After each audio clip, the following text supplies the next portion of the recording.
Hola, ¿qué tal? Muy buenas noches, estimados profesores y profesoras de escuelas y facultades de medicina de nuestro país. Les doy la cordial bienvenida a este conversatorio para conocer las experiencias y las primeras aproximaciones que diferentes coordinadores o líderes educativos de nuestro país están haciendo con el objetivo de hacer en los médicos y médicas en formación guardias de 24 horas. Les agradecemos a cada una y cada uno de ustedes su asistencia a este conversatorio y les quiero recordar que va a estar disponible el botón que está abajo de sus pantallas, donde viene el botón de preguntas y respuestas para que si ustedes quieren colaborar con opiniones o preguntas específicas, hagan el favor de utilizarlo y estaremos nosotros al pendiente de la interacción y así les haremos llegar a nuestros invitados e invitadas a este conversatorio.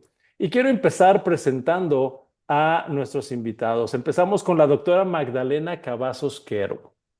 Ella es coordinadora clínica en educación e investigación en salud del Hospital General Regional número 1 del Instituto Mexicano de Seguro Social, el Hospital Dr. Carlos MacGregor Sánchez Navarro. Bienvenida, Magdalena, a esta conversación. Buenas noches, muchas gracias a todos. También tenemos al doctor Jorge García Macías. Él es actualmente decano de la Escuela de Medicina en la Universidad de Monterrey y también es vicepresidente de ANFEM. Bienvenido, Jorge. Buenas noches, muchas gracias. También presentamos al doctor Carlos Sierra Fernández. Él es el director de enseñanza del Nacional de Cardiología Ignacio Chávez. Bienvenido, Carlos. Muchas gracias, buenas noches a todos. Y también tenemos al doctor Víctor Daniel Mendoza, quien es coordinador de pediatría en pregrado en la Escuela de Medicina y Ciencias de la Salud del Tecnológico de Monterrey. Pues bienvenido, Daniel, también a esta conversación. Igualmente, buenas noches, es un honor. Gracias. Y empecemos a discutir diferentes áreas de esta iniciativa que hace algunas semanas se lanzó a nivel nacional de promover que las médicas y médicos en formación, tanto en pregrado como en posgrado, se formaran en un esquema de guardias que no pasen de 24 horas. Y quisiera lanzar la primera pregunta, y esta es: ¿a qué estamos apostándole en esta iniciativa de reducción de horas de guardia, hacerlas de 24 horas? ¿Ustedes creen que estamos aportándole más a la seguridad de los pacientes, al bienestar de las médicas y médicos en formación o a la calidad de la atención clínica? Y me gustaría darte la palabra primero, Magdalena, en esta conversación. Sí, doctor, gracias. Pues en este sentido yo consideraría que a todas, en diferente medida tal vez o en igual medida, partiendo del punto de los médicos en formación, tanto médicos internos como médicos residentes, privilegiar su seguridad, su Ujú, integridad física y mental, pues es uno de los primeros objetivos que queda muy claro con la implementación de ujú, esta medida, ¿no? Es enfocarnos en esta parte de asegurar que estén realizando sus actividades académicas y asistenciales en las mejores condiciones posibles, ¿no? Reducir esta parte de la fatiga, reducir la posibilidad de síntomas relacionados con estrés, con burnout, con ansiedad, y entonces es ponerlos en el centro, ¿no? Como personal y profesionales de la ujú. salud y personal en formación, darle total relevancia e importancia a este aspecto, ¿no? Al estar delimitando bien que en 24 horas cumplan con sus actividades y posterior a eso tengan garantizado su descanso antes de volverse a incorporar a las actividades normales, ¿no? Otras 24 horas de descanso. Y en segundo lugar, entraría en juego este aspecto de la seguridad del paciente, por supuesto. Ujú. Está bien documentado que esta permanencia prolongada de los profesionales de la salud en actividades sin descanso sí disminuye su capacidad de toma de decisiones, su claridad del juicio clínico y sí puede tener un impacto en cuestión de errores en los procesos de atención. Entonces, en ese sentido, yo los considero de igual importancia ambos Ujú. aspectos. Y por último, también considerar la parte de la calidad educativa, el tener a nuestros profesionales de la salud en formación de alguna manera con un descanso garantizado, en óptimas o en las Ujú, mejores condiciones posibles para estar ujú, receptivos al aprendizaje, para estar lúcidos, estar ujú, tomando decisiones, estar aprendiendo, desarrollando ujú, competencias en un estado físico y mental, pues lo más óptimo posible, ujú, sí redunda en que este ambiente académico que se está viviendo en los diferentes servicios en los que ellos se encuentran sea más adecuado, más saludable. Entonces, pues en todos los sentidos hay un ujú, impacto y para mí personalmente la apuesta ujú. es impactar en todos. Gracias. Jorge, ¿tú compartes estos puntos en ese orden que los está compartiendo Magdalena? No, no los quiero poner a diferir, pero vamos a ver cuáles son las opiniones. Gracias, Ismael. Y de entrada, por supuesto, yo coincido con la doctora Magdalena. Creo que le apostamos a las tres cosas, ¿eh? Pero en diferentes medidas, como bien menciona ella. Ahora sí que voy a citar al Neil Armstrong, o sea, es un pequeño paso para la seguridad y la calidad de la atención, de la formación, de la educación médica, pero que seguro es un gran salto en la salud del individuo, es decir, de ese médico o recurso humano que está en formación. ¿A qué me refiero? No es ningún secreto el desgaste físico, mental y el daño a la salud que las jornadas prolongadas, la falta de sueño nos hacen a quienes estamos en ese proceso formativo y eso está bien estudiado, está bien publicado, es muy claro el daño prolongado que nos va a perjudicar en esto, ¿no? O a hacer esto. Entonces, en el proceso de salud del individuo me parece que estamos dando un gran salto, reconociendo que somos seres humanos, que nos cansamos, que necesitamos recuperarnos y que de este paso o de este salto viene todo lo que podemos construir a partir de ahí, ¿no? No se va a dar mágicamente la seguridad y la calidad, al menos la mejora. No se va a dar mágicamente un proceso educativo secundario al descanso. Creo que esto solamente sienta la base de la sensibilidad en el reconocimiento que necesitamos descansar para estar constantemente en la mejor versión del individuo. Ahora sí, una vez que tengamos este momento en el que este individuo en formación está en una mejor versión, está mejor descansado, quizás captando mejor ideas, quizás con mejores ideas, mejores procesos cognitivos, etcétera, creo yo que viene un gran reto que vamos a tener las instituciones, tanto de salud como educativas, y es, pues vamos a tener que mejorar nuestros procesos educativos, nuestros procesos pedagógicos, las estrategias didácticas porque ahora vamos a tener un individuo listo para aprender. Al menos esa es la percepción desde el punto de vista educativo, ¿no? Y entonces, quizás, cuando tengamos individuos más sanos, quizás con mayor bienestar, con mejores modelos educativos, mejores estrategias didácticas en ambientes clínicos, entonces creo que nos podríamos atrever a medir el impacto en la seguridad y en la calidad, ¿no? Creo que medir las tres cosas con una sola variable sería imposible, Así pero es. estoy seguro que sí es un paso o al menos un salto, si regreso a lo que dije al inicio, es un salto enorme en reconocer la salud y es un paso en entender que si el individuo es sano, entonces podremos trabajar con las personas para poder hacer los mejores recursos en formación, ¿no? Muchas gracias, Jorge. Y me gustaría escuchar la opinión de Carlos.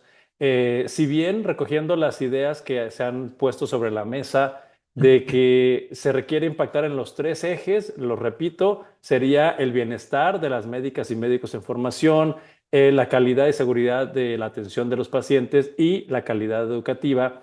Sabemos que no ocurren mágicamente. Entonces, ¿cuál es tu punto de vista, Carlos Sierra? Bueno, muchas gracias por la invitación. Yo creo que el principal objetivo de este cambio radica en justo lo que se comentaba, en reconocer que es relevante cuidar la salud física y mental del médico residente en formación, que al mismo tiempo es el pilar de la atención de los pacientes en nuestros diferentes sectores.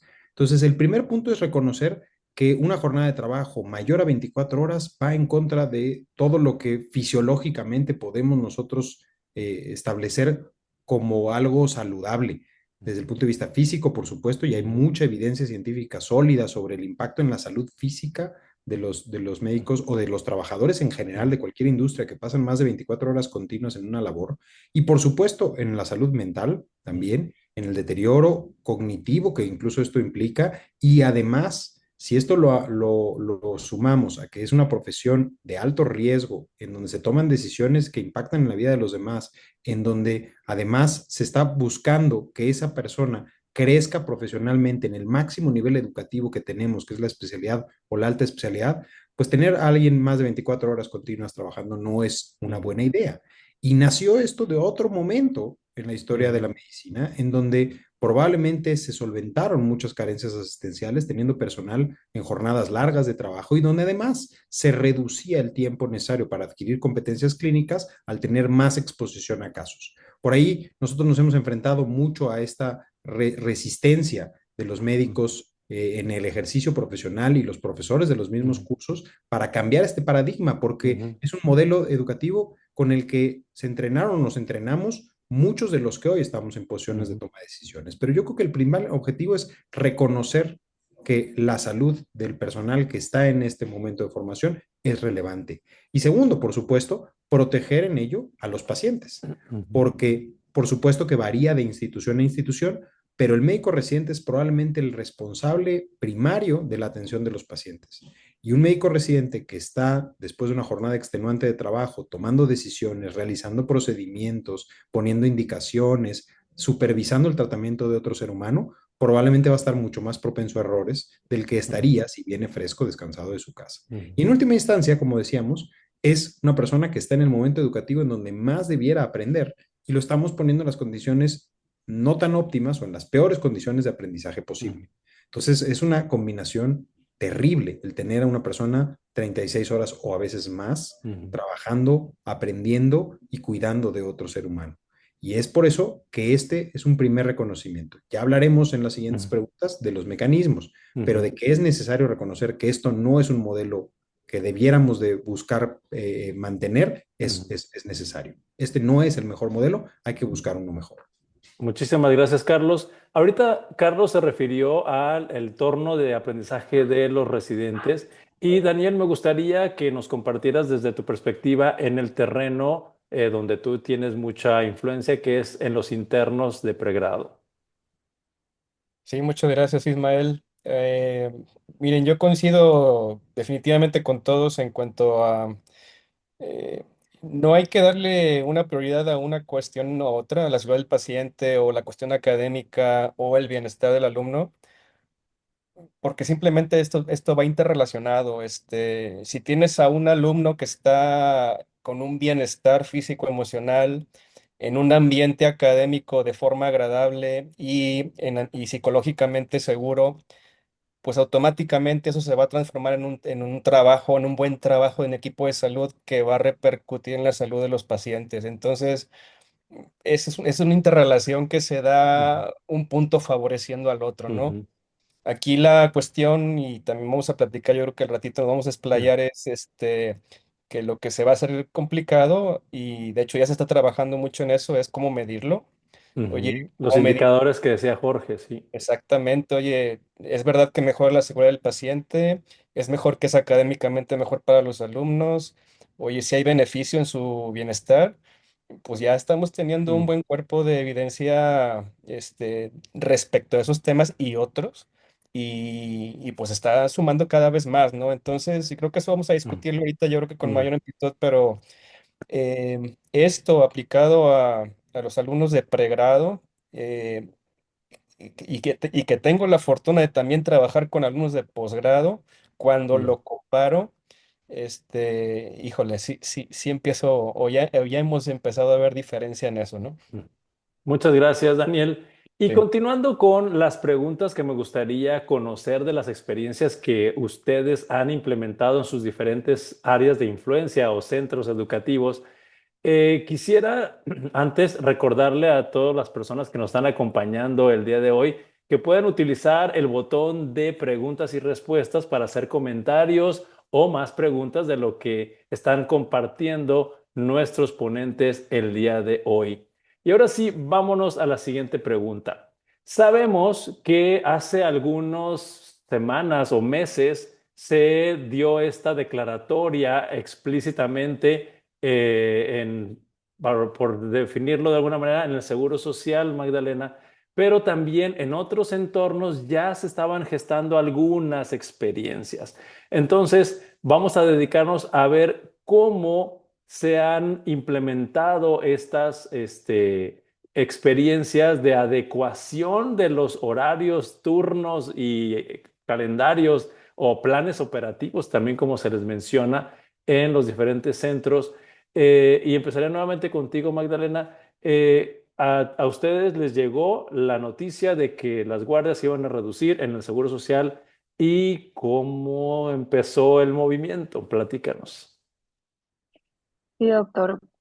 Pues la información nos llega por los medios oficiales, se emiten documentos normativos, oficios. En primer lugar, nos hacen la notificación de la implementación para los médicos residentes, para el área de posgrado de esta medida del descanso posguardia. Hace un mes, realmente, a Ujú, principios del mes de febrero, nos comunican a finales de enero para ujú, implementarse ya regresando del puente del 3 de febrero. La implementación inmediata y obviamente acompañado de esta instrucción viene muy explícito y muy claro que no es una medida que se implemente de manera aislada solamente por los funcionarios de educación o los profesores, sino que involucra de manera muy importante al personal directivo de la unidad, a los ujú, jefes de servicio y obviamente la difusión y el conocimiento de todos los profesionales de la salud, todos los médicos adscritos, para todos estar en el entendido y en el conocimiento de cómo viene la instrucción y en segundo lugar de las implicaciones o las medidas que tiene. Tenemos que asegurarnos y garantizar que el proceso académico no se detenga, ¿no? El logro de los objetivos académicos planteados tiene que seguir, el desarrollo de competencias debe continuar. Tenemos que generar las propuestas y las estrategias para trabajar ahora. Precisamente retomando lo que ya ha mencionado también el doctor Sierra, nos implica el enfrentarnos a estos paradigmas, a todo ujú, lo que nosotros y todo el sistema de salud durante décadas tenemos normalizado y lo que consideramos que funciona porque es lo que conocemos, es lo que tenemos probado y ujú, dominado. Entonces, precisamente es enfrentarnos a este cambio de paradigma, entender que tenemos que sensibilizar a todos los que participamos en la unidad en estos procesos, en los procesos asistenciales y académicos, dar a conocer esta información y obviamente adecuar, hacer una reorganización y reestructuración tanto de los programas académicos y operativos como de la misma manera en la que se implementa toda la actividad asistencial ujú, en la unidad. ujú, Entonces, es difundir la información, sentarnos, reunirnos con los docentes, empezar a plantear cómo lo vamos a hacer. No estamos en el punto de si es bueno o no, ese no es el punto de discusión o si ujú, nos parece o no. El punto es una medida que, como mencionamos, ya en otros países, en otros contextos, es implementada desde hace tiempo. Existe la evidencia de que sí funciona, de que sí impacta. Entonces, ahora es más bien el cuestionarnos cómo. Entonces, como retomando esto que les mencionaba del documento, viene esta parte de hacer la difusión, involucrarlos a todos. No debe haber repercusiones de tipo académico, no debe impactar en las evaluaciones. A nosotros sí nos lo señalan de manera muy puntual porque empiezan a surgir estas ideas de los mismos médicos residentes, particularmente médicos residentes de especialidades quirúrgicas, ¿no? Que tienen un interés muy profundo en estar en los procedimientos, más allá de la parte de consulta o estar brindando atención en hospitalización, participar en los procedimientos, ¿no? Es decir, después de una guardia de 24 horas, tal vez yo preparé un paciente y se va a operar después de esas 24 horas y me gustaría estar en el procedimiento. ¿Qué hay de esta permanencia voluntaria? Ese es un aspecto que nos enfatizaron mucho desde el inicio. No podemos hacer excepciones, no podemos hacer asignaciones extras de tipo administrativo, académicas.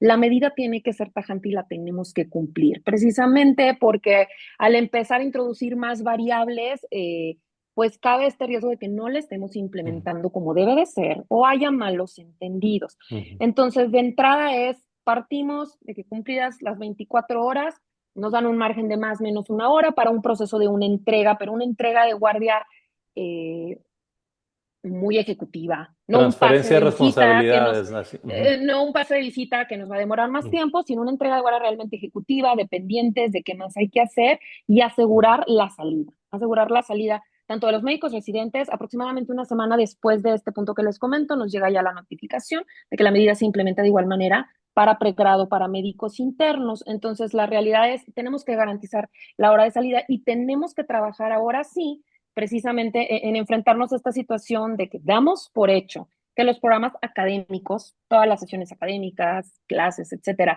se cumplen o los alumnos las están revisando y están aprendiendo y están recibiendo toda la información que se transmite ahí, sencillamente por el hecho de estar, nada ujú, más por su presencia, aunque a veces su presencia implica que, pues ya lo mencionamos, ¿no? No están ujú, alertas, no están ujú, conscientes, no están atentos. Entonces, Viene acompañada esta parte de ya no van a estar, pasadas las 24 horas de su actividad clínica complementaria o su guardia, se van a retirar quienes se tengan que retirar, tenemos que garantizar la continuidad de la asistencia y tenemos la asistencia a los pacientes y tenemos que garantizar que el programa académico también se esté dando, no podemos estar duplicando sesiones o duplicando clases. Entonces, aquí entra en juego y tenemos que empezar a trabajar también mucho con los docentes o enfatizar que no podemos depender de un modelo totalmente sincrónico o presencial de sesiones académicas o de instrucción académica, sino reforzar más, que muchos ya lo venían trabajando, pero no implementaba el 100%, de contar con repositorios, con aulas virtuales, con esta posibilidad de tener sesiones asincrónicas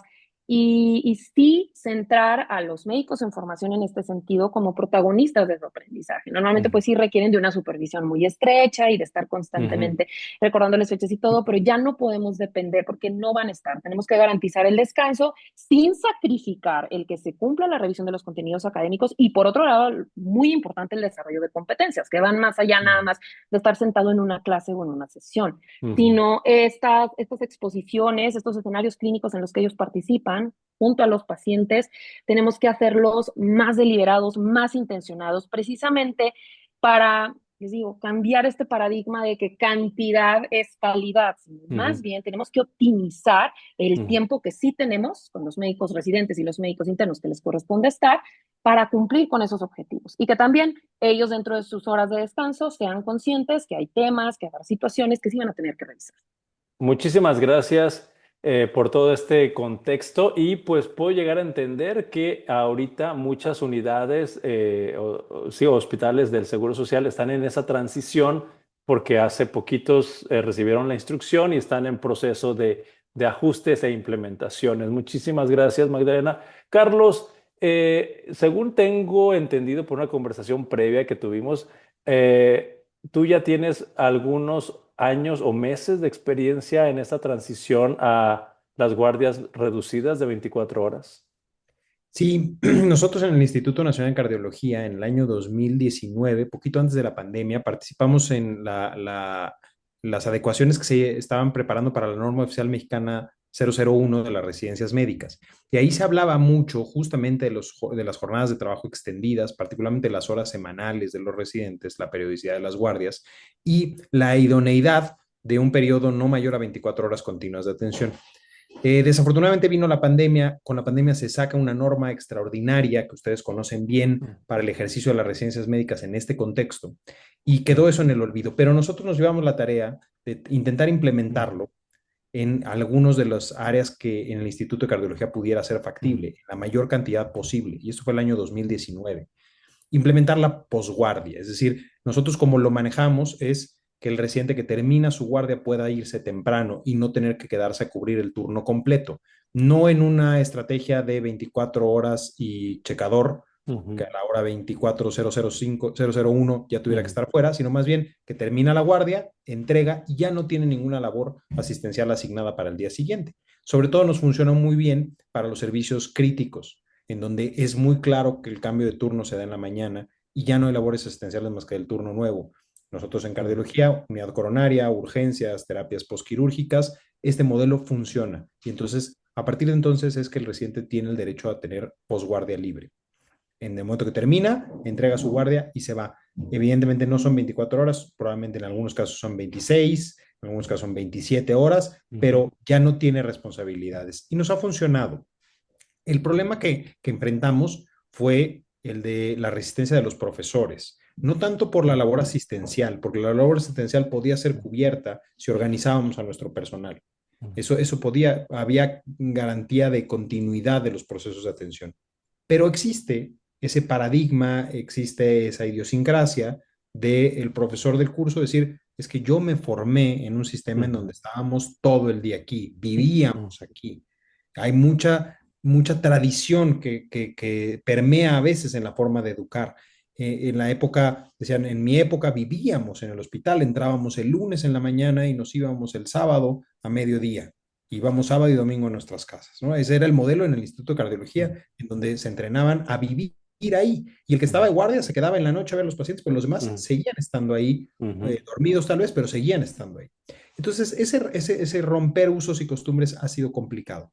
Sin embargo, no todas las áreas fue sencillo hacerlo, no todas las áreas se ha implementado por completo, pero cuando viene esta nueva ola, lo que nosotros decimos, bueno, es algo que se tiene que trabajar, que se tiene que hacer, pero no puede ser una decisión, me parece, y escucho a la doctora Cavazos comentarlo, como viene la decisión en el Seguro Social de hacerlo de manera tajante. Por supuesto que a veces es la forma de resolver este tipo de problemas. Si alguien no se pone las pilas y pone una decisión así, a veces no avanzamos, pero creo que cada unidad médica tiene una forma de trabajar muy diferente y que necesitamos más bien decir, bueno, el modelo de guardias de 24 horas debe ser una realidad en 1 o 2 años. Tenemos un mapa de ruta para ese tiempo en donde podamos cambiar nuestros programas académicos, nuestros roles de trabajo, el número de plazas, la distribución de las mismas, la distribución de las vacaciones, toda una serie de elementos que hacen muy compleja la distribución de un grupo de trabajo de médicos residentes. Y también cambiar la forma de pensar y la forma de actuar de nuestros hospitales en donde la labor asistencial es enteramente dependiente del residente.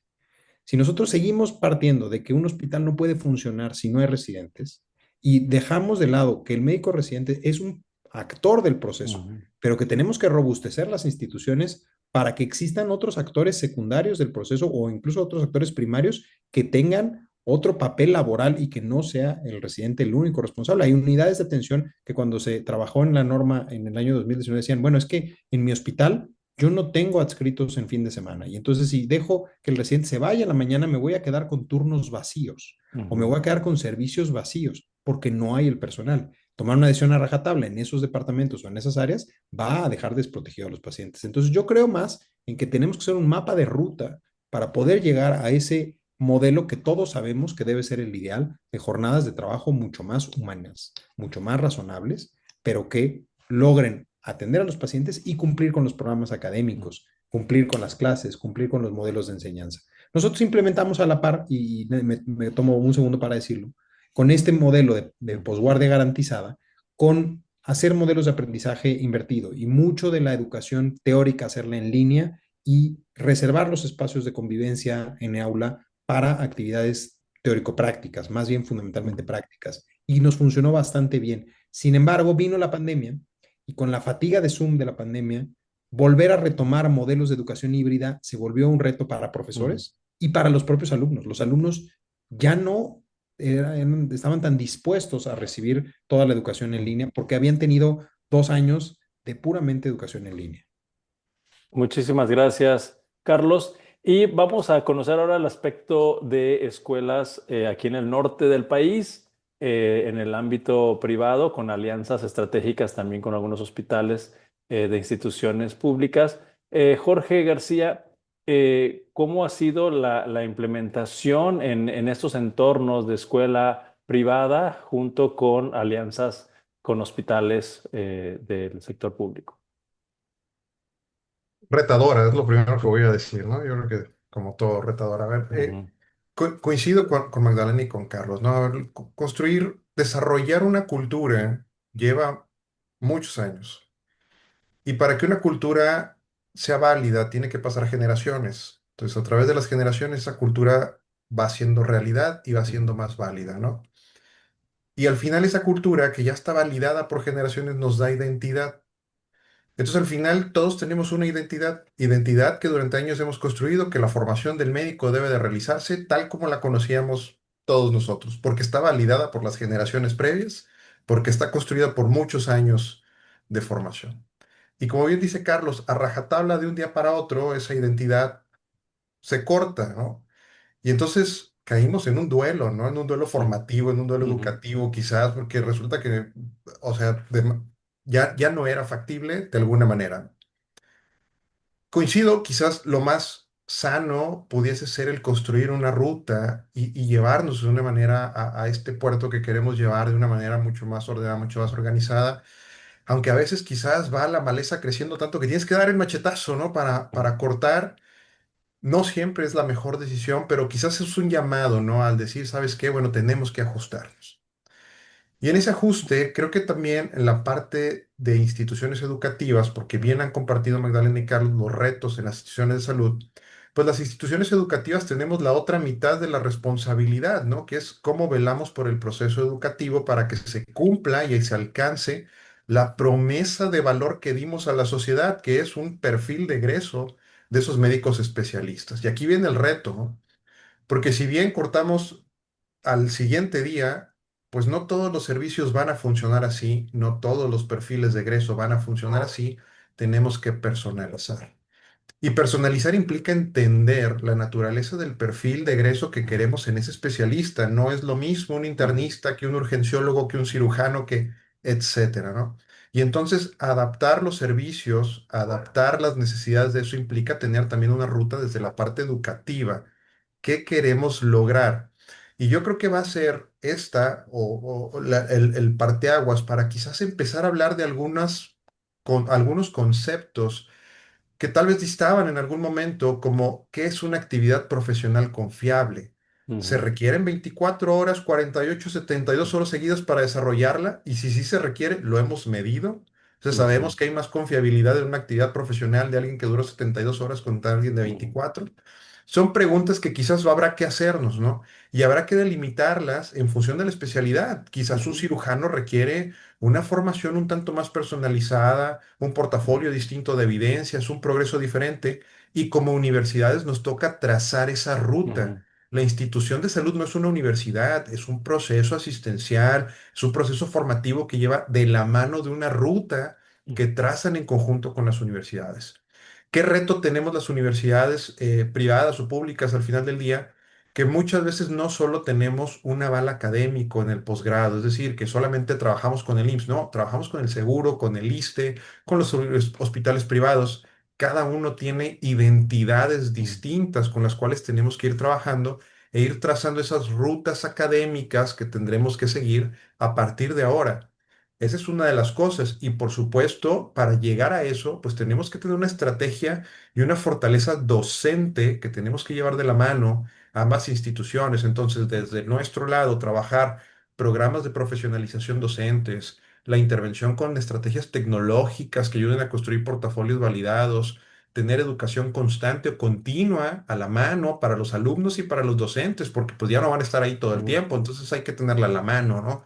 La tecnología seguramente nos va a ayudar en eso, entre otros muchos elementos que podríamos discutir. Entonces, si bien es un panorama retador, también creo que al final, pues es un machetazo que nos ayuda a hacer un llamado de ujú, atención. ujú, Reconstruyamos el tejido educativo que quizás la cultura nos llevó hasta esa identidad. ujú, Bueno, pues ya, pum, nos dieron una cachetada, reconstruyamos la identidad y es una buena oportunidad para conversar sobre términos que nos ayuden a llevarnos a un puerto, pues, más personalizado, más seguro, más confiable, si es que esos son los indicadores que vamos a querer revisar más adelante, ¿no? La ujú. confiabilidad, la seguridad, la calidad y la salud de nuestros médicos en formación.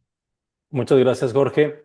Y ahora me gustaría escuchar la experiencia de Daniel, porque también conversando previamente con Daniel, él implementó estas guardias de 24 horas en internos de pregrado y también, pues te tocó, Daniel, ser el que implementó esto y todas las otras rotaciones del internado no hacen eso. Entonces, platícanos cómo acomodaste las piezas para que todos los ejes que hemos hablado sigan operando y no se caiga la calidad. Sí, muchas gracias, Ismael. Pues bueno, miren, yo creo que lo primero que tenemos que hacernos notar es con qué estamos trabajando. Eso se refiere a qué parte de nuestra profesión, especialidad estamos nosotros trabajando, en qué tipo de hospital es público, privado o mixto, los recursos con los que contamos. Y ahí, partiendo de eso, empezamos a idear las formas de cómo estar haciendo estas prácticas de guardias. A mí en particular me tocó esta cuestión de estar coordinando a los estudiantes de pregrado de pediatría a partir del 2011. En esa fecha no tenía idea de que constaba hacer una rotación de alumnos ni sus competencias, modelos de aprendizaje y todo eso. Y bueno, pues a investigar. Y desde ese entonces había evidencia en otras universidades del país, y inclusive preferentemente fuera del país, donde en pregrado hacer guardias en ese entonces ABC no era la práctica. A los estudiantes se les daba más tiempo de descanso, más tiempo protegido de estudio y realmente mucho tiempo en guardias. Entonces, pues cuando leo eso y me enfrento al programa que me entregaron de, oye, pues tus alumnos tienen que hacer guardias ABC y después de la guardia tienen que seguir trabajando hasta las 6 de la tarde después en consulta, dije, no, hay que empezar a cambiar esto. Y había ciertas reglas, ya las hemos conocido por ahí en la norma oficial, por ejemplo, de, oye, pues horas de trabajo a la semana entre 60 y 80 por ahí no te pases de eso, nada más cumple eso y a ver cómo te las arreglas. Y siendo pediatría una especialidad que no requiere tanto de asistencia hospitalaria, sino que es una práctica muy ambulatoria, pues sí me empecé a dar la tarea de ver la forma en cómo empezar a reducir el tiempo de guardias.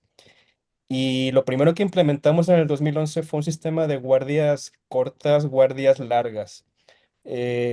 Los alumnos en el mismo sistema ABC tenían su guardia, pero en tu primera guardia A ibas, si te tocaba guardia corta, pues empezabas a las 7 de la mañana y te ibas a las 7 de la noche. Esa era tu guardia. Y cuando te volvía a tocar otra vez guardia, era la larga, era cuando te podías quedar en la noche de guardia.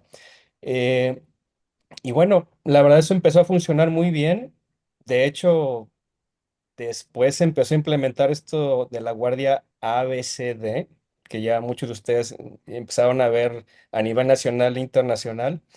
Y, y bueno, ya nos íbamos un pasito adelante de eso, ya nada más hicimos guardias ABCD y dijimos, ok, pero me seguía quedando el gusanito ese de, aún que tengan guardias ABCD, siguen estando activos después de la guardia y los veas en las clases y los ves en los consultorios, en los hospitales, durmiéndose, cabeceando, no comprendiendo lo que les quieres enseñar. Y dije, híjole, ¿qué hacemos aquí en esa cuestión?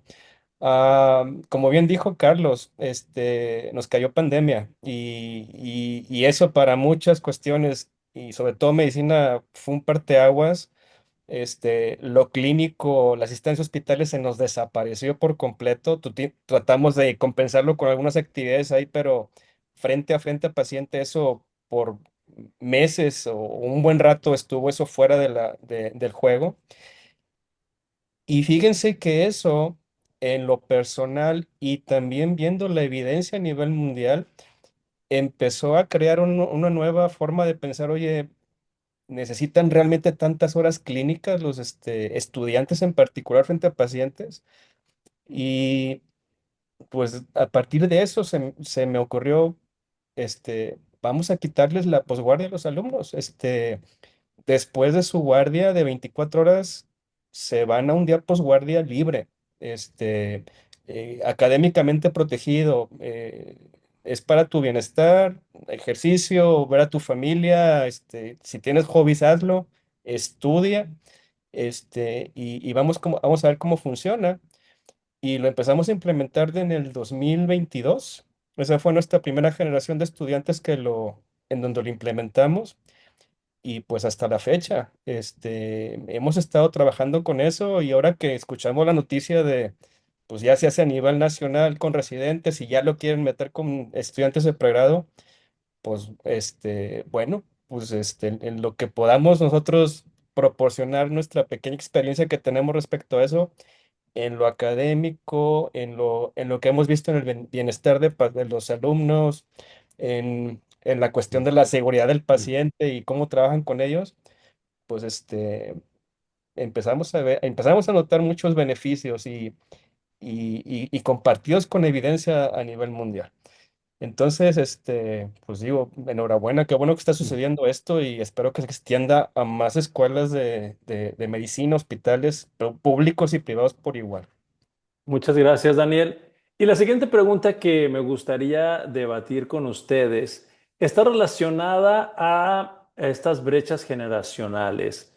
donde en algunas ocasiones se puede llegar a tener un prejuicio de que las nuevas generaciones ya no aguantan nada o que ya no son iguales que antes y que las competencias se adquieren estando muchas horas frente a los pacientes. ¿Qué opinión tienes, Jorge García, de estas creencias que, como dijiste hace ratito, forman parte de nuestra cultura en educación médica? Sí, las nuevas generaciones, por supuesto, lo que llamamos, ¿no? Las nuevas generaciones son distintas, tienen formas distintas de ver la realidad, de ver su vida, de la percepción que tienen. Tenemos bien divididas o por ahí se publica mucho sobre las distintas etapas de una generación Mm, Z, X, Millennial, mm, Alfa, cristales, no mm, cristales y demás. mm, La realidad es que cada una de las generaciones vemos la vida de una manera quizás un poquito distinta en el sentido de cuál es el entorno que nos toca de frente, ¿no? Sería mm, imposible decir que una generación arriba de nosotros pudiera coincidir quizás con la misma vida que, o la misma visión que tiene una generación que está ahorita estudiando medicina. Son más sensibles, más conscientes del entorno, más conscientes de algunos aspectos de sostenibilidad, algunos otros elementos, ¿no? Y preocupados, por supuesto, también por sí mismos, ¿no? Está bien descrito en la literatura que habla sobre las generaciones, como las generaciones veteranas, quizás un poquito arriba de los baby boomers, tendían a apreciar el sacrificio como una cualidad, ¿no? Entonces ya desde ahí vamos, esta es una cualidad de estas generaciones frente quizás a una generación Z, que son las que están ahorita en los hospitales, en los ambientes clínicos, que son las que tenemos ahí que no hablan del sacrificio, hablan precisamente del bienestar, del autocuidado. Entonces, ya de ahí entrada vamos en dos conceptos diferentes. Yo no creo que las generaciones sean buenas o malas, creo que tenemos mucha oportunidad de enseñarles. Estas generaciones son tecnológicamente nativas y es lo que demandan. Son generaciones que tuvieron elementos de educación básica, media, que estuvieron expuestos a entornos cada vez más personalizados y es lo que buscan. Entonces llegan a un hospital donde quizás el entorno ni es personalizado, ni es tecnológico, ni tiene estos elementos que buscan y hay una fractura, ¿no?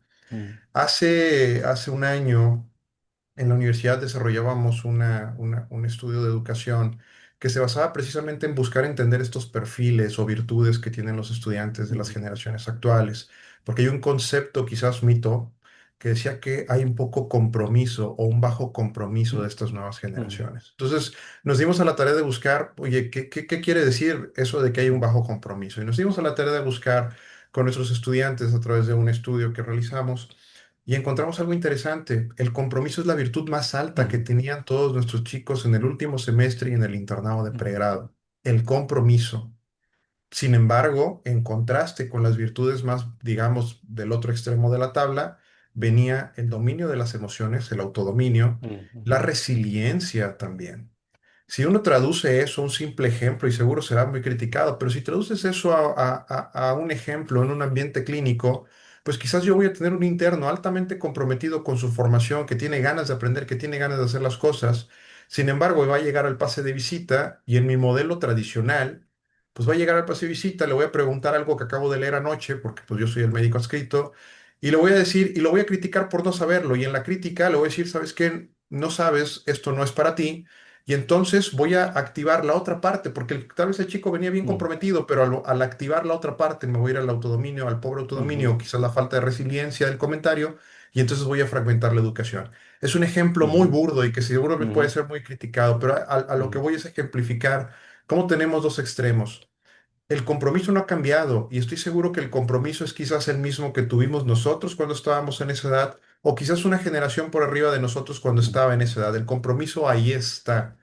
Lo que valoramos quizás es distinto entre el sacrificio o el bienestar mm, personal, pero también lo que tenemos que enfocar en la personalización es orientarnos a estrategias educativas que también no sustituyan, pero que también alimenten temas del dominio, de las emociones, la resiliencia, es decir, el mentoring, el mm, acompañamiento, estrategias más personalizadas de formación en estos chicos que están entrando a los programas en ambientes clínicos, ¿no? No hablo de la generación alfa porque esa va a ser muy distinta según los estudios que tenemos mm, por ahí de los que vienen a estudiar medicina, pero creo que si hablamos de nada más de estos ejemplos que pongo así muy rápido, pues es natural pensar que nuestra identidad que construimos en los ambientes en los que los construimos, pues voy a notar una diferencia en cómo ve el chico que viene a este nuevo ambiente, cómo la ve, cómo la aprecia, y entonces voy a pensar que quizás no está comprometido, quizás no tiene ganas de aprender, quizás está negado, quizás no le interesa,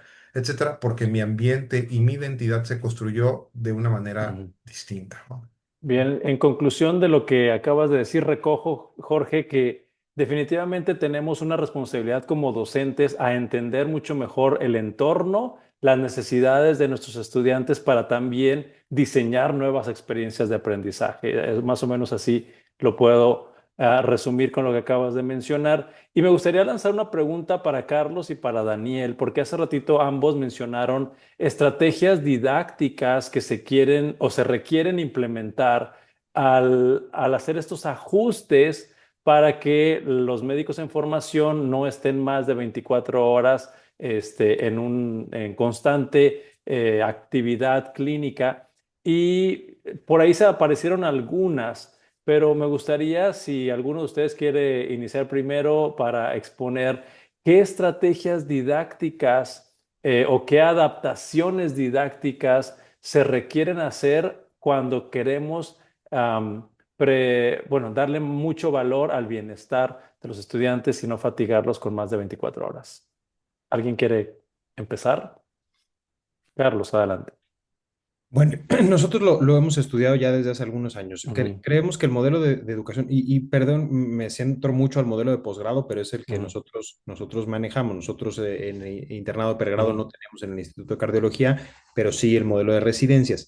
Y en el ujú, posgrado, el modelo de residencia es un modelo demasiado escolarizado para un ujú, entorno que es muy variable y muy cambiante. Entonces, lo primero es que hay que migrar a un modelo de educación flexible o hiperflexible incluso, en donde cada alumno pudiera tener diferentes estrategias de aprendizaje en un mismo programa de residencia. Por ejemplo, en el mismo programa de residencia de reumatología, habrá algunos alumnos que tienen una mayor inclinación por un aprendizaje mucho más basado en experiencias vivenciales y otros son ujú, más teóricos. Algunos otros podrán requerir más una mentoría directa, algunos otros podrán ser más autodidactas. Entonces, necesitamos empezar a migrar a modelos más flexibles de educación en la residencia médica que se basen en competencias claras y evaluaciones sólidas, porque ujú, también creo que una de las cosas que hay que vencer es este concepto que a mí me parece muy peligroso y muy difundido en las residencias médicas en México, que tú con que estés en tu residencia y no te pase nada, durante los 3 años de pediatría, vas a graduarte de pediatra. Si ujú, tú te inscribes a la universidad, vas a tus guardias, haces lo que tienes que hacer y cumples con trabajo asistencial, así hagas lo que ujú, hagas, aprendas lo que aprendas, te vas a graduar con un título de ujú, pediatra y vas a tener el mismo título que otro compañero, idéntico, cuando hay una diferencia abismal en las competencias que uno adquirió versus el otro. Y los dos van a tener el mismo título y van a salir a la calle como especialistas en pediatría, por poner un ejemplo. Y esto radica en que nuestros modelos de evaluación también no son muy sólidos ujú, en los posgrados. Y todos los que se han integrado a modelos unificados, como por ejemplo en el ujú, caso de nosotros que estamos vinculados a la Universidad Nacional Autónoma de México, el modelo ujú, PUEM, que es el ujú, programa único de especialidades médicas, tiene una intención de tratar de unificar los conceptos de ujú, evaluación, pero acaban siendo poco aterrizables a la práctica y acaban reduciéndose a evaluaciones únicamente teóricas por exámenes de opción múltiple para volver a hacer lo mismo, que es ujú, reevaluar la capacidad que un alumno tiene de recordar y de reproducir lo que ha leído en un texto y no competencias prácticas clínicas. Y la evaluación que más valdría la pena, que es el del clínico, el del quirúrgico, que está al lado de su residente viendo cómo opera, viendo cómo ujú, aborda pacientes, viendo cómo resuelve urgencias, probablemente pasa a segundo plano porque ese médico tiene ujú, poco papel en la evaluación ujú, administrativa del residente. Entonces, yo creo que para poder trazar este plan de ruta, primero tenemos que flexibilizar nuestros modelos educativos y ampliar la gama de oferta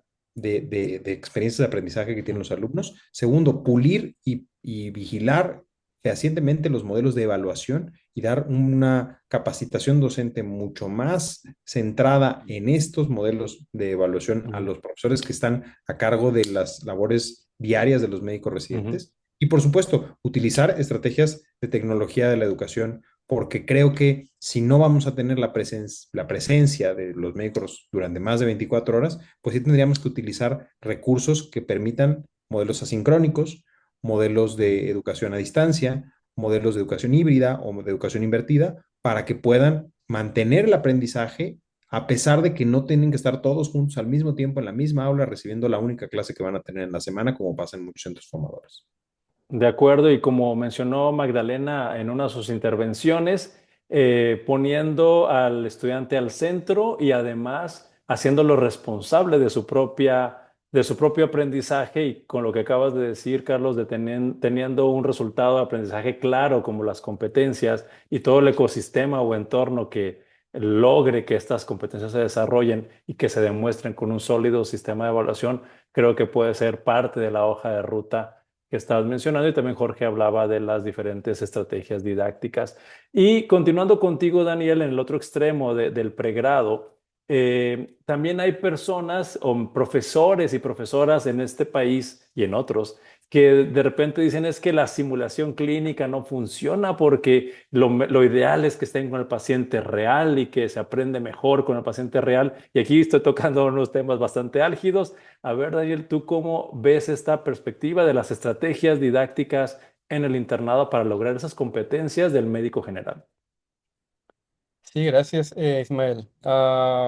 Bueno, primero, Mm, definitivamente estamos tratando con una generación o con generaciones diferentes, eso sí no hay duda. mm, Y las competencias que vienen o que traen estas generaciones, unas vienen muy consolidadas, y si nos comparamos a cómo estábamos nosotros, mucho más adelantados a cómo estábamos nosotros, y en otras sí andan flaqueando, ¿no? Entonces, siempre tenemos que estarnos enfocando en, primero, qué competencias tenemos en nuestro plan de estudios para cumplir, ver cuáles ya no tenemos mucho que estar trabajando en esas competencias porque las tienen ya muy solidificadas, y en cuáles sí andan flaqueando para ver de qué forma los podemos ayudar con los modelos de aprendizaje que les podemos enseñar en los distintos campos clínicos.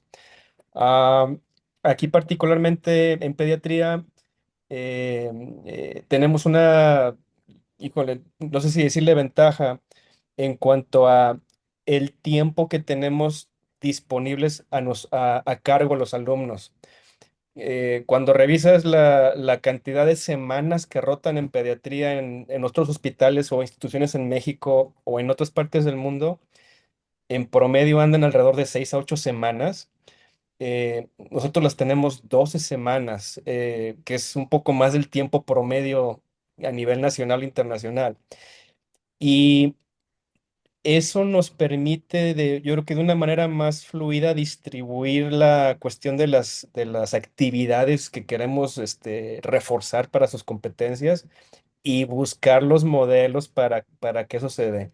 Ahorita hablaste de simulación. La simulación es un tema muy amplio y tiene sus funciones específicas.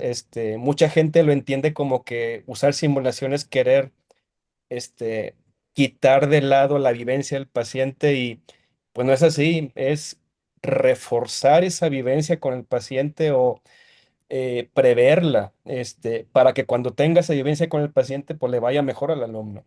Entonces, nosotros sí implementamos simulación con nuestros pacientes, con nuestros alumnos. Lo tenemos incluido en el programa de 12 semanas de rotación, pero no es un sustituto de vas a hacer esto mm, y vas a dejar de ver al paciente. No. Lo tenemos como una estrategia, como dijo Carlos, como dijo Jorge, de otras herramientas de enseñanza para el proceso de los alumnos. Eh, y hay que estarse mm, acoplando. Tenemos alumnos tecnológicamente muy avanzados, y con estas cuestiones de inteligencia y artificial, que inclusive en nuestras propias universidades queremos ser punta de lanza. Pues muchos de nuestros alumnos son en eso ya mejores o muy competentes. mm, Este, y tenemos que tener ahora precaución en cómo usar esos modelos para no entrar en los rangos de hacer trampas en los mm, trabajos o en las actividades que se mm. hagan. Entonces, pues bueno, yo creo que nada más es la cuestión de pensar primero a quién tenemos enfrente y a qué grado de competencia queremos que llegue y con eso encontrar las herramientas para apoyarlo con eso. Muchísimas gracias. Magdalena, hay personas que están aquí participando en las preguntas y respuestas de nuestra conversación y puedo mencionar que logro ver una preocupación porque la continuidad de la atención clínica o médica se vea interrumpida o tocada por esta reducción de las guardias. Y la otra preocupación es por la dificultad que se puede tener de cubrir los planes educativos. Como jefe de enseñanza, ¿qué recomiendas? Bueno, en el primer aspecto de la continuidad de la atención, aún en el instituto está previsto y toda la atención está planeada con base a la plantilla nominal, a lo que son personal adscrito. Por Mm, supuesto, y como ya lo habían mencionado previamente, en una institución pública, los médicos residentes son actores fundamentales en ese proceso de atención y definitivamente las actividades que ellos desempeñan pues, inciden sí. directamente en la atención de los pacientes, ayudan a la Ujú, continuidad mm, entre turnos, a darle ese seguimiento a los pacientes. Entonces, hay que hacer una reorganización y reestructuración, pero entender que muchas veces es cómo tenemos esos usos y costumbres ujú, implementados en las unidades, ¿no? Estos ujú, paradigmas de décadas que hemos tenido, que si no hay residentes no se puede garantizar la continuidad de la atención.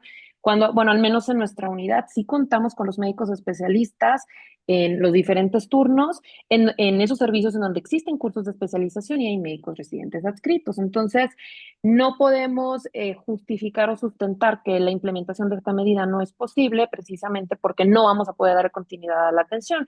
Es un compromiso que existe. Las agendas tanto de la atención en consulta como de los procesos quirúrgicos en el instituto están en función del personal de base, del personal ujú, adscrito. Entonces, esa capacidad ya existe. Existen otros servicios, por supuesto, en hospitalización o en el servicio de urgencias, en los que no se llevan agendas, pero al final se cuenta ujú, con una plantilla que habitualmente debe tener un grado importante de cobertura. Entonces, no podemos negarnos a la ujú, implementación de esta medida sencillamente por esta justificación.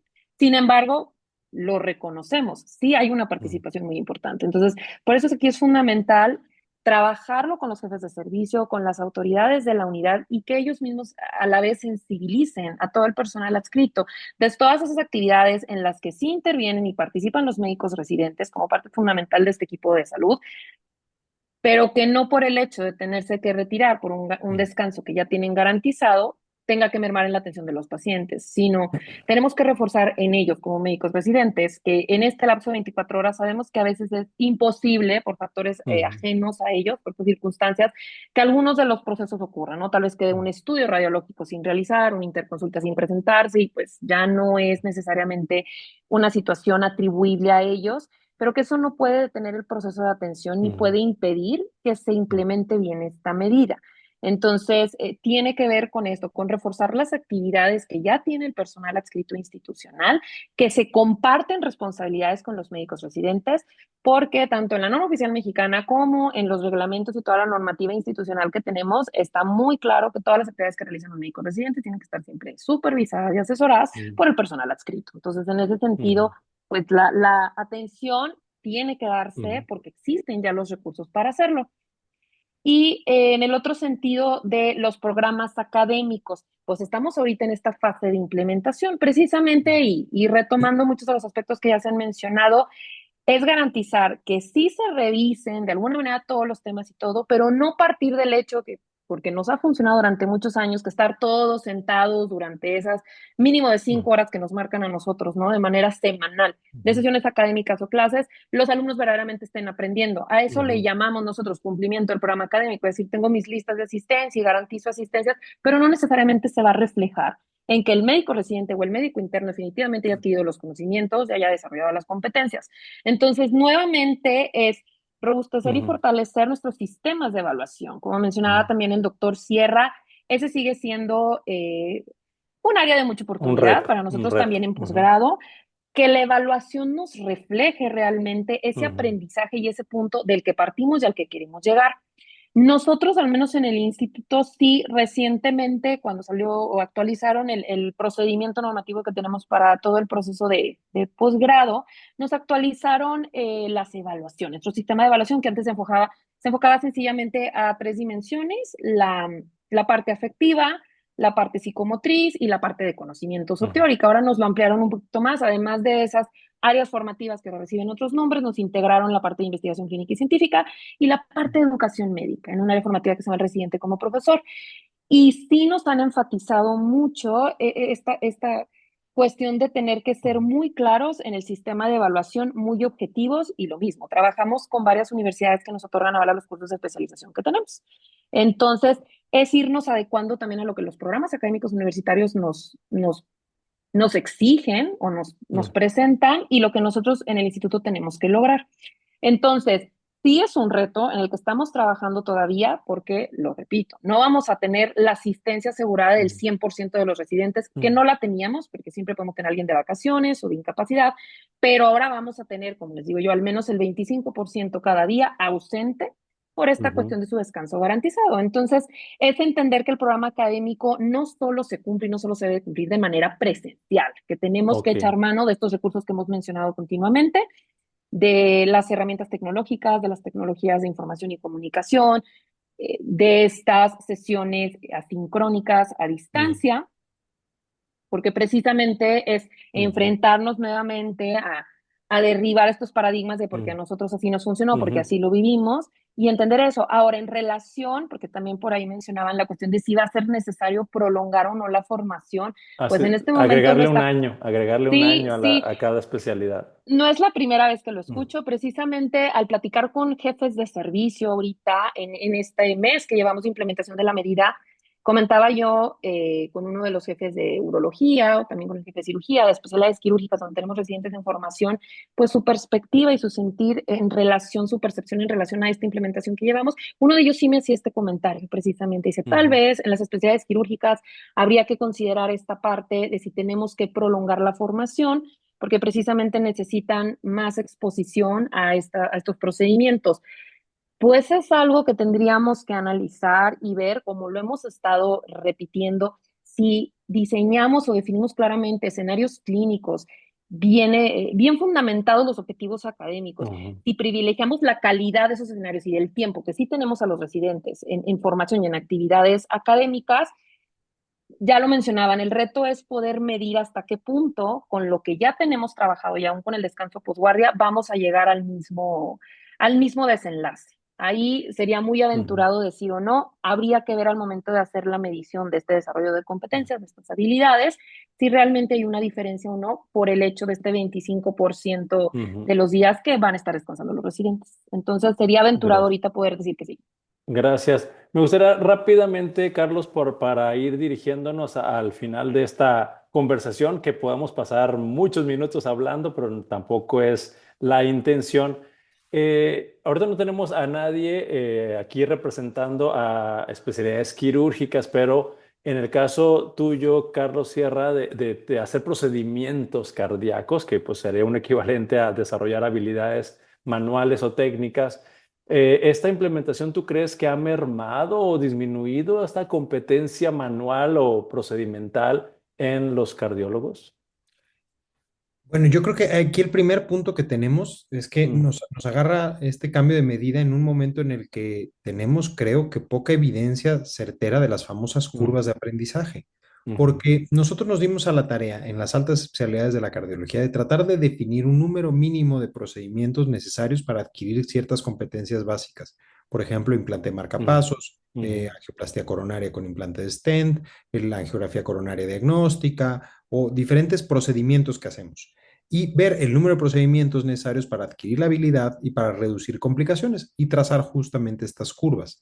En la literatura internacional lo que nos dimos cuenta es que la mayor parte de los puntos de corte son arbitrarios y se basan en la opinión de otros intervencionistas que deciden o que consensan cuál es el número de procedimientos necesarios para adquirir esta destreza, con alguna evidencia de las tasas de complicaciones, pero Ujú. no son a nivel individual, sino a nivel servicios, Ujú. departamentos o áreas de trabajo. Entonces, Ujú. bueno, un departamento de electrofisiología que hace más de 50 procedimientos de ablación de fibrilación al año, empieza a notar una reducción en sus complicaciones, una reducción en el tiempo de Ujú, procedimiento y una mejor tasa de desenlaces, pero como departamento, no como individuo. ujú, Entonces, lo primero que tenemos que hacer es realmente sentarnos los departamentos de enseñanza de todos los hospitales y los que nos apasiona la educación médica, como somos todos los que estamos aquí ujú, en esta reunión, a generar evidencia, evidencia sólida. Estamos muy acostumbrados a hacer medicina basada en evidencia, pero ujú, poco acostumbrados en hacer educación basada en evidencia y centrarnos sentarnos a poner cuáles son ese número ideal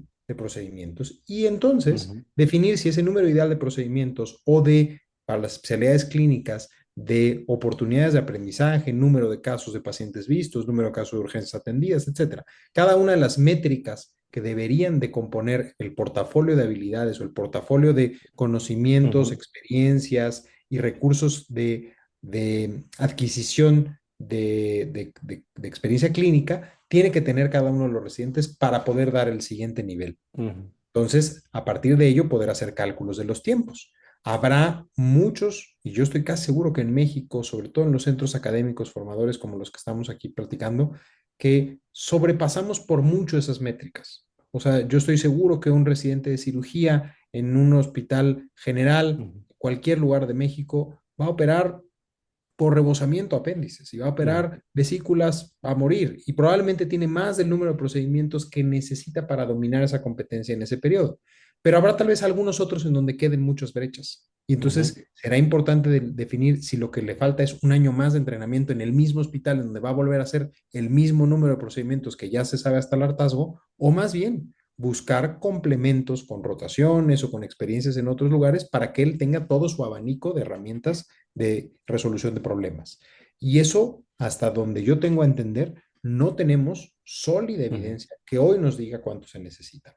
El otro problema grave, y hay que platicarlo así, es que no es tan fácil incrementar el número de años de un programa de residencia desde el punto de vista presupuestal. ujú, Nosotros tenemos, particularmente las instituciones públicas, que regirnos con una política de mucho cuidado en el manejo de recursos públicos. Todas las becas de los residentes son recursos públicos y por lo tanto es que dar un año más o un año menos de beca a un residente implica una serie de negociaciones que sobrepasan la autoridad local y en muchos casos la autoridad de la Secretaría de Salud, pasan por Secretaría de Hacienda incluso. Entonces, ujú, se vuelve muy complicado decir de buenas a primeras voy a ampliar el número de años de residencia porque es ampliar el número de plazas que se tienen que pagar. Y nos enfrentamos a esa disyuntiva en donde hoy el modelo de graduación es basado en tiempo exclusivamente. Tenemos que migrar a un modelo basado en competencias, pero también en donde el sistema permita que el médico residente reciba una remuneración por ese tiempo de trabajo, pero que sea esa remuneración acorde a lo que está aprendiendo y acorde también al tiempo que está presupuestado para que aprenda. Si alguien tal vez necesita un adiestramiento adicional, probablemente no se van a contar con los recursos para que él tenga una beca por este adiestramiento adicional, pero él va a tener una retribución en su aprendizaje. Entonces, es ahí en donde nos hemos enfrentado. Yo recuerdo muy bien alguna vez que propusimos el buscar este modelo de graduación basada en competencias y justamente la principal barrera que no hemos podido solventar es cómo hacer con un médico que requiere más tiempo, que requiere más procedimientos. Habrá algunos que van a ser ujú. excelentes cirujanos, pero su curva no empezó con una línea ascendente, sino empezó con una línea plana y requirió hacer 100 procedimientos para empezar a detonar una habilidad que nadie había Ujú. visto, que va a ser magistral. Bueno, pero ¿quién le va a pagar esos 100 procedimientos? ¿Lo va a pagar el Estado? ¿Lo va a pagar él Sí, mismo? y para eso se requiere ¿Van a un pagar los buen pacientes? sistema de evaluación y monitoreo o tutoreo para poder identificar a esas personas que requieren otro acompañamiento, ¿no? Correcto, tal cual. Muchísimas gracias, Carlos. Y bueno, podemos extendernos demasiado en discutir estos puntos, pero como les dije, no es la intención. Creo que hemos abordado la mayor parte de las inquietudes que se tenían sobre esta implementación de guardias de 24 horas y me gustaría que empezáramos con nuestro mensaje de conclusión. Para esto voy a dar la palabra a Jorge García Macías para que nos des qué te llevas de esta sesión. Gracias, Ismael.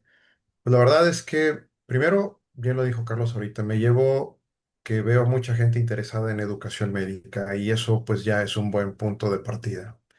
El otro es que ojalá como estamos interesados, pronto empecemos a hablar con conceptos como actividades profesionales confiables, que define a un buen egresado de un programa, llámese pregrado o posgrado. Tercero, veo muchas inquietudes en las preguntas. También es Ujú, importante señalar, estas problemáticas, inquietudes no son de febrero para acá, ¿eh? ujú, Son de al menos de hace 15 años que yo era residente, estábamos con los mismos temas. Seguramente hace 30 años que eran otros residentes, seguramente habían mismos temas. Entonces, no es un problema de febrero para acá, es un problema que existe y que hoy tenemos la oportunidad, bajo una decisión que quizás fue tajante, pero tenemos la oportunidad de hacer algo diferente. Y ojalá, en lugar de quedarnos atrapados con una identidad pasada, tomemos esta oportunidad para empezar a generar el cambio. El cambio no va a suceder ujú, mañana, no vamos a resolver las guardias mañana, pero ujú, seguro que vamos a empezar a hacernos las preguntas correctas para empezar a buscar las soluciones. Y si esas preguntas radican en competencias, en formación, incluso en reflexionar, y voy a tomar el pregrado como ejemplo, en reflexionar, ¿es el internado necesario? ¿Son 24, ujú, 48, 72 horas necesarias para un interno? No lo sé. Habría que ujú, reflexionarlo. Y cuando lleguemos al punto de los residentes, entonces, ¿cuánto tiempo es necesario para formarlos? Nosotros tenemos la experiencia de tener un programa que tiene un año adicional al resto de los programas. No hay una diferencia, al menos hasta este momento, significativa en los resultados. Entonces, ¿para qué queremos ese año más? Volvemos al mismo tema. Yo ujú. les invito a esa parte, reflexionemos y tomemos esto como una oportunidad de crecimiento y una oportunidad de construir un camino diferente. Ya se dio el corte. Bueno, partamos de ahí para construir las cosas, porque si no partimos de ahí, corremos el riesgo de que esto vuelva a ramificar y todavía peor. Entonces, hagamos las cosas bien, tomemos la oportunidad, tomemos conceptos y este interés genuino de construir la educación médica para que avancemos en lo que necesitamos verdaderamente nuestros egresados en nuestro país. Muchas gracias, Jorge. Daniel Mendoza, tu conclusión, ¿qué te llevas de esta conversación?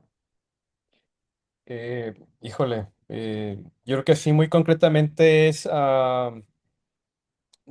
el cambio ya lo veníamos pensando desde hace mucho, nada más que no veíamos, yo creo que acción por parte de políticos y dirigentes y esto. Es cuando se vinieron a dar lamentables casos, de problemas con residentes y la misma presión de los médicos de pregrado, los mismos residentes, e inclusive varios externos, que se empezó a fomentar más, empujar esto más y pues yo creo que hay que aprovecharlo, no dejarlo de lado, aquellas cosas que veamos que van saliendo negativas o que vayamos viendo problemas, pues es ahí donde tenemos que crear la innovación para ver, pues cómo la resolvemos, para que sí se dé este cambio y mejore el aspecto, de todos los diversos beneficios que esto proporciona tanto a los residentes, estudiantes, otro personal de salud que esté involucrado en los equipos de salud entre hospitales y obviamente los pacientes. Entonces, pues la invitación es a innovar, detectar los problemas, ver qué se ha hecho ya respecto a eso en otras partes del mundo que ya hay bastante evidencia, nada más la cosa es buscarla y ver si es aplicable otra vez a nuestro entorno, porque esa es también una cosa muy importante. Mm. ¿Cómo puedo yo manejar eso de otros lugares con los recursos y con las estructuras, el sistema académico que tengo yo disponible en mi lugar? ¿Cómo empatarlo? ¿Cómo lo innovo para hacerlo? Yo creo que es lo que me llevaría. Muchísimas gracias, Magdalena Cavazos. Pues resulta muy enriquecedor, ¿no? Este intercambio de puntos de vista. Yo me llevo también más preguntas. Nos genera también nuevas curiosidades, nuevas inquietudes. Entonces, importante, ¿no? Aprender de las experiencias que nos comparten en nuestros entornos, en nuestras instituciones, en otros momentos, de cómo lo han implementado y también las ideas que persisten. Entonces, ahorita tenemos muchos retos y muchas preguntas todavía por contestar, pero es cómo demostramos, como le decíamos, que somos capaces de llegar al mismo objetivo académico, de cumplir, de desarrollar las competencias. Y bueno, la parte que nadie nos cuestiona, sabemos que va de la mano, que vamos a tener médicos con una salud más estable, tanto física como mental. Eso es incuestionable y que eventualmente repercutirá en la seguridad del paciente. Las preguntas siguen siendo en torno a esta cuestión de cómo lo logramos, qué más hacemos, cómo lo implementamos, lo operacionalizamos. Y pues es esta reflexión, ¿no? De seguir aprendiendo de otras experiencias, tanto dentro del país como fuera del país, y seguir trabajando de la mano de nuestros docentes, de la profesionalización y de seguirnos actualizando en esta parte de las estrategias educativas para poder cumplir finalmente con el objetivo que tenemos trazado. Muy interesante también lo que comentaba el doctor Sierra en relación a la titulación o la obtención de grado ya más bien por competencias y no por tiempo, no por el haber llegado a la meta después de 3 años. Este es otro concepto también, pues muy importante que considero retomar y tener en mente que aunque no lo logremos, sí tenerlo consciente de hacia dónde queremos llevar a nuestros egresados. Muchísimas gracias. Carlos Sierra, tu conclusión, ¿qué te llevas? Bueno, pues yo me llevo primero mucho entusiasmo porque lo primero que platicamos es, yo creo que todos estamos de acuerdo en que el modelo de horarios extendidos como estaba funcionando hasta ahora no es el idóneo y que tenemos que trabajar para cambiarlo. Y eso ya de facto es una ganancia, porque si nosotros que estamos en estas posiciones de dedicarnos apasionadamente por la enseñanza, estamos de acuerdo que debemos de cambiar esta perspectiva, creo que vamos a trabajar a hacerlo. A veces se necesitan sacudidas como las que vinieron ahora con decisiones un poco abruptas y con decisiones que tal vez yo hubiera tomado más paulatinamente, pero que probablemente el tomarlas a rajatabla nos están haciendo sentarnos a hablarlo y de otra manera hubieran seguido pasando años sin que hubiera habido ninguna respuesta. Creo que nos lleva a que tenemos una enorme responsabilidad porque en los siguientes años dado que ya esta medida ha vuelto obligatoria en uno de los centros formadores más grandes de este país, que es el IMSS, el número de residentes que tiene el IMSS es el más grande que tiene cualquier otra institución en México. Si se vuelve obligatoria ahí, va a permear en todas. Yo no veo como un residente que se formó en unos años en un esquema semejante llegue después a un Instituto Nacional de Salud como el nuestro y le pongamos aquí un esquema de guardias que tiene 20 años de vigencia o más años de vigencia. Me van a presionar para continuar con su esquema de 24 horas máximas. Entonces necesitamos nosotros transitar a eso y nos van a presionar a transitar a eso y creo que eso es algo muy bueno. Entonces, un siguiente punto favorable. Estamos de acuerdo y esto nos va a obligar a hacerlo. Lo tercero y más complicado es cómo. ¿Cómo transitar a ese modelo manteniendo la calidad educativa, manteniendo el compromiso del médico por su formación, manteniendo además la continuidad de la atención médica, que eso no es nada sencillo, y al mismo tiempo introduciendo ciertas cosas que debían de haber estado desde hace mucho tiempo, la profesionalización educativa de los profesores, ¿no? Tenemos profesores de las especialidades que no tienen formación didáctica y que están ahí porque son el jefe del servicio o porque es el que más sabe cirugía del departamento, pero que no necesariamente es el mejor académico y que está muy deficiente en la formación de programas educativos, de planes de estudio, de herramientas de evaluación. Segundo, modelos de evaluación que permitan realmente titulación basada en competencias y no en tiempo.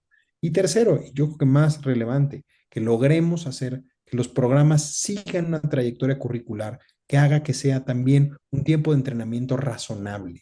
Tengo mucho el problema de médicos que terminan una alta especialidad y hacen una segunda y una tercera y una cuarta, porque tal vez desde el camino no formaron una trayectoria curricular que los llevara a un objetivo definido y más bien es pues seguir estudiando porque es mucho más cómodo seguir estudiando que empezar a trabajar y eso empieza a modificar la dinámica de trabajo en las instituciones. Entonces tenemos que trabajar para ello y creo que ahí las escuelas de medicina y cerrando con el grupo, con la Asociación Mexicana de Facultades de Escuelas de Medicina, las escuelas de medicina son las que nos tienen que ayudar a las instituciones, porque son los verdaderos profesionales de la educación médica, que nos tienen que acompañar en las estrategias de evaluación, las estrategias de aprendizaje, las currículas, los procesos formadores y, por supuesto, en darnos las directrices. En México, y eso es algo muy valioso en papel, toda especialidad médica debe tener aval universitario, en papel. En la realidad es que muy pocas veces esa vinculación se traduce en valor para el alumno y yo creo que es un papel que tienen que ejercer ustedes como representantes de las escuelas de medicina o nosotros como participantes de las escuelas de medicina. Muchísimas gracias, Carlos. Y tenemos aquí la presencia del doctor Ramón Esperón, quien es el presidente de ANFEM. Y te invitamos, Ramón, a activar tu micrófono para dar una conclusión y terminar este conversatorio. Hola, pues muy buenas noches a todas y a todos. Pues primero que nada, muchísimas gracias, doctora Cavazos, doctor Sierra, doctor Mendoza, y por supuesto a nuestro vicepresidente, doctor García, y también a ti, Ismael, muchas gracias por conducir este importante conversatorio sobre las guardias de 24 horas. La verdad es que yo estoy absolutamente de acuerdo con todo, con cada una de las palabras y comentarios que se han hecho en esta noche. Desde ANFEM estamos convencidos, al igual que como lo dijo contundentemente el doctor Sierra, que este es un cambio que tenía que ocurrir de la manera que fuera. Muchas veces así tienen que ser las cosas, se tienen que hacer de tajo y a partir de eso empezar ahora sí todas juntas y todos juntos a construir el mejor camino. Creo que en ese sentido también ANFEM se pronuncia en favor de que sigamos trabajando juntos, las médicas y médicos de México, junto con pues los sistemas de salud y por supuesto con las universidades. ANFEM pues no solamente se ha pronunciado en favor de las guardias de 24 horas, sustentado en la evidencia, en la mejor evidencia disponible, también en buenas prácticas de otros países. Por ejemplo, incluso hay países donde no hay guardias por la noche, por ejemplo, o son guardias que son por turnos alternados o por guardias pagadas de manera independiente. Bueno, hay muchas experiencias internacionales también que se están revisando, pero creo que México ha dado un paso importante al regularizar las guardias en 24 horas, que como bien han dicho, es un proceso que tiene que ser gradual en la implementación y aunque en definitiva creo que el IMSS dio un paso contundente al imponer esta medida ante sus instancias directivas y normativas, creo que este es un proceso que gradualmente irá teniendo pues más aceptación en México. Como todo es un proceso de cambio, no va a ser pues de la noche a la mañana, pero creo que todos y todas estamos convencidos de que este es un cambio que era necesario, que ya teníamos varios años que debíamos de haber migrado hacia él. Y por supuesto, todas las recomendaciones que se han hecho en cuanto a empezar a medir resultados, pues tienen que activarse desde los diferentes organismos bueno, tienen la obligación de hacerlo, ¿no? En la ANFEM también hemos instado a todas las universidades a este último tema que se decía, el acompañamiento de las universidades a los hospitales para este proceso de transición. Y no solamente desde un punto de vista, y esa es otra discusión, tenemos que hacer otro panel sobre este concepto de aval, ¿no? Creo que ahí está el primer problema cuando pensamos en el aval. Yo creo que es un programa que se da en correspondencia o en corresponsabilidad.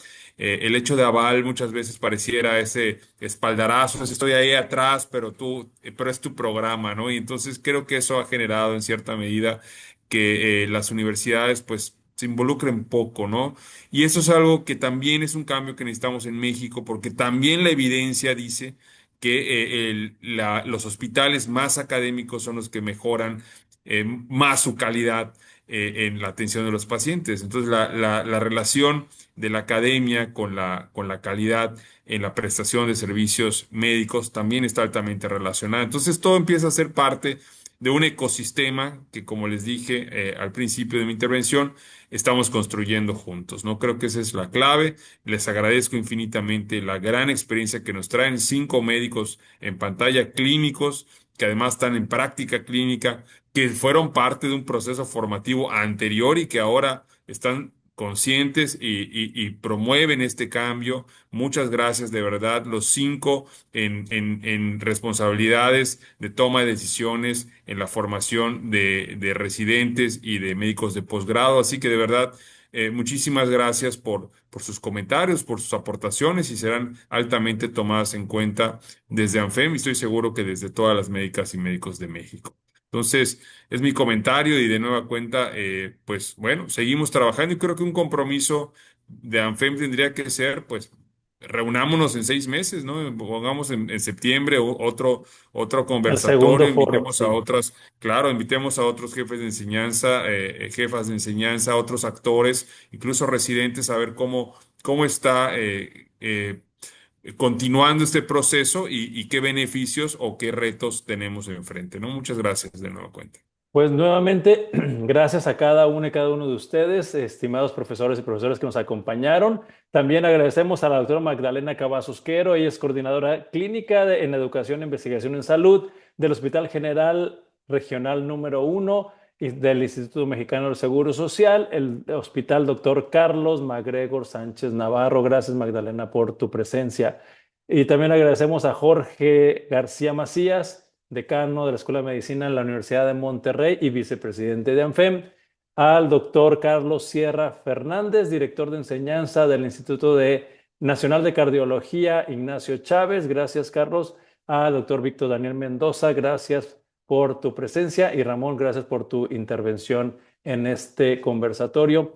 Y quiero aprovechar rapidísimo en invitarlos. Creo que si no lo digo, mi compañero Ramón me va a decir, ¿por qué no lo dijiste? Aquí está la invitación a nuestro Congreso Internacional de Educación Médica que vamos a llevar a cabo del 20 al 23 de mayo en Mérida, Yucatán. Las inscripciones están abiertas y ahí se tocarán estos y otros temas relacionados a la calidad de la formación de los profesionales de la salud en medicina.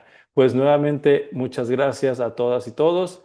Que Y por cierto, Ismael, dime, perdona sí. la interrupción, va a haber un taller de educación basada en evidencia que, como bien recomendaba Carlos, creo que es algo importantísimo. Y va a haber un taller, el mismo doctor Melchor Sánchez Mendiola va a dar ese taller, así que no se lo pueden perder, ahí les esperamos. Pues gracias a todas y todos y muy buenas noches.